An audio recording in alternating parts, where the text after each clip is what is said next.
Hey guys, আসসালামু আলাইকুম। আমি সাইফুল ইসলাম। তো আজকে আপনাদের মাঝে নিয়ে আসলাম নতুন একটা রেসিপি, শুটকির ভর্তা। শুটকির ভর্তার আপনারা যে কোনো শুটকিরেই চাপা শুটকির মতো স্বাদ নিতে পারেন। সেই জন্য আমি শুটকিগুলো আগে প্রথমে মরিচ, কাঁচা মরিচ আর হলো সাথে 2টা টমেটো সিদ্ধ করে নিয়েছি। দেখতে পাচ্ছেন, কাঁচা মরিচ এবং 2টা টমেটো সাথে কয়টা রসুনের কোয়াও সিদ্ধ করে নিয়েছি। তারপরে আমি শুটকিগুলারে হালকা পাতলা ভেজে নিলাম।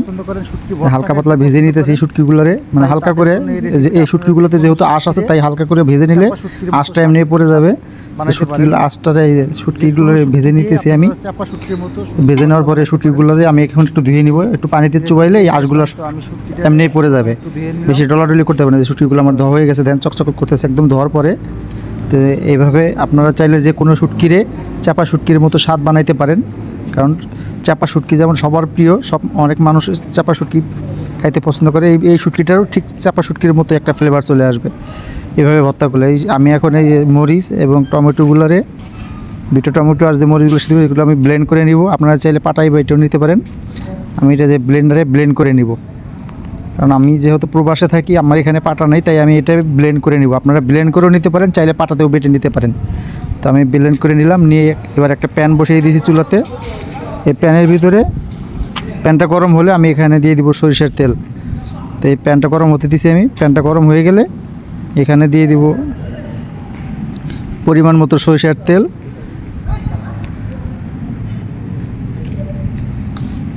তো আমার প্যানটা এখন গরম হয়ে গেছে, এখানে আমি দিয়ে দিব আমার পরিমাণ মতো সরিষার তেল। এই যে প্রাণ সরিষার তেল আমি নিয়ে আসছি। তো দিয়ে দিলাম একটু বেশি সাইজ, মানে 100 মিলি থেকে একটু কম হবে সরিষার তেল দিয়ে দিলাম। আমার ভর্তাটা যেহেতু অনেক দিন থাকবে তাই আমি একটু তেল ব্যবহার বেশি করেছি।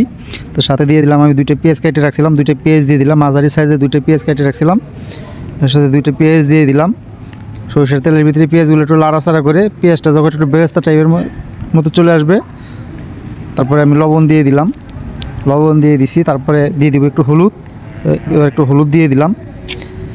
হলুদ দেওয়ার পরে এটা একটু ভালো করে লাড়াচাড়া দিয়ে সুন্দর করে মিক্স করে তারপরে হলো গিয়ে আমি এর ভিতরে শুটকিটা দিয়ে দিব। শুটকি এবং মরিচটা যে ব্লেন্ড করে রাখছি এইটা দিয়ে দিব। এই যে মরিচটা ব্লেন্ড করে রাখছি এখানে, কিন্তু শুটকিটা আপনি চাইলে পাটায় বেটেও দিতে পারেন, চাইলে হাত দিয়েও করে দিতে। আমি কয়টা কাঁচা রসুন দিয়ে দিলাম, রসুনের কোয়া দিয়ে দিলাম। রসুনের কোয়া দিয়ে দিলে এর সুন্দর একটা ফ্লেভার চলে আসবে, সেই জন্য আমি রসুনের কয়টা কোয়া দিয়ে দিছি।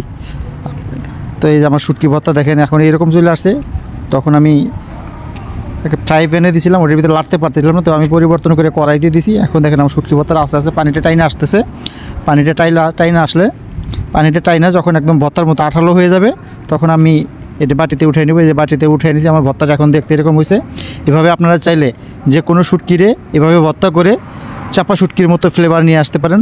এটা খাইতে অনেক সুস্বাদু এবং অনেক দিন এইটা আপনারা চাইলে ফ্রিজে রেখেও 1 মাস ভরা খাইতে পারবেন, 1 মাস পুরো খাইতে পারবেন। এবং ঘরে ফ্রিজ ছাড়া রেখেও আপনারা 10-15 দিন অনায়াসে খেতে পারবেন এইভাবে শুটকি ভর্তা করলে। আর এই শুটকি ভর্তাটা একদম চাপা শুটকির মতোই ফ্লেভার চলে আসছে। আর আমার এই ভিডিওটা যাদের ভালো লাগছে অবশ্যই একটা কমেন্ট করবেন। ধন্যবাদ সবাইকে। আসসালামু আলাইকুম।